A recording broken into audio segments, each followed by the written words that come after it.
नमस्कार, न्यूज तक की हेडलाइंस में स्वागत है आपका। वो खबरें जो आपको सुबह ही देख लेनी चाहिए। 26 जनवरी पर खालिस्तानी नजर। भारत चीन की 11 घंटे की बातचीत में क्या सामने आया? हंसी मजाक करना कैसे पड़ा भारी? चीन के परमाणु गिरा सकने वाले विमान ताइवान क्यों पहुंचे?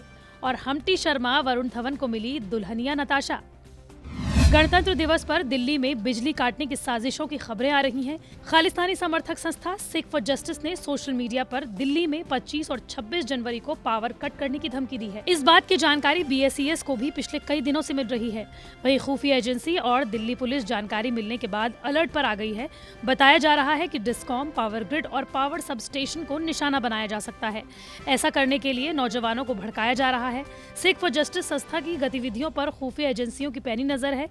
दिल्ली पुलिस के स्पेशल कमिश्नर ने कहा है कि कई इंटेलिजेंस इनपुट मिले हैं कि इस ट्रैक्टर रैली में गड़बड़ी करने की साजिश रची जा रही है, ताकि भारत में गणतंत्र दिवस के मौके पर लॉ एंड ऑर्डर को खराब किया जा सके और इस ट्रैक्टर रैली को डिस्टर्ब किया जा सके। आपको बता दें कि किसान दिल्ली की सीमाओं में पिछले 61 दिनों से डटे हुए हैं। कृषि कानूनों को रद्द करने के लिए सरकार के खिलाफ प्रदर्शन अभी भी जारी है। भारत ने 24 जनवरी को चीन से दो टूक शब्दों में पूर्वी लद्दाख से सभी टकराव वाली जगहों से पूरी तरह पीछे हटने को कहा है। करीब 2.5 महीने बाद भारत और चीन की सेनाओं के बीच कोर कमांडर स्तर की 9वें दौर की बातचीत हुई।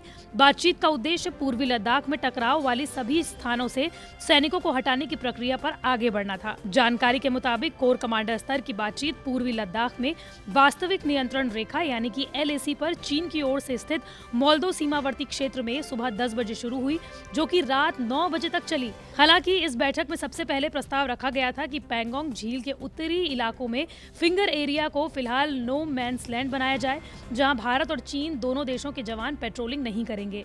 ये प्रस्ताव दोनों देशों के बीच सीमा पर चल रहे विवाद को कम करने के लिए सुझाया गया था। बताया जा रहा है कि धीरे धीरे सभी इलाकों में गतिरोध खत्म करने को लेकर बातचीत की जाएगी। अधिकारियों के मुताबिक पहले उत्तरी किनारे पर, फिर दक्षिणी किनारे और फिर डिप्सांग और दूसरे इलाकों को लेकर चर्चा की जाएगी।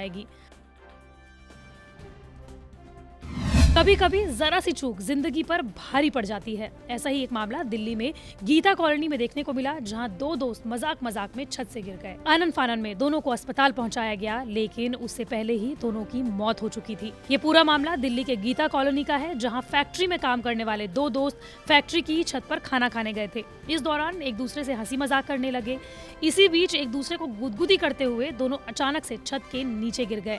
नीचे गली में गिरते ही दोनों दोस्तों की मौत हो गई। बता दें कि छत में 4 दीवारी नहीं थी। मृतकों की पहचान शफीक और शकील के रूप में हुई है। चीन ताइवान को अपना हिस्सा मानता है और बीते कुछ महीनों में दोनों देशों के बीच तनाव बढ़ गया है।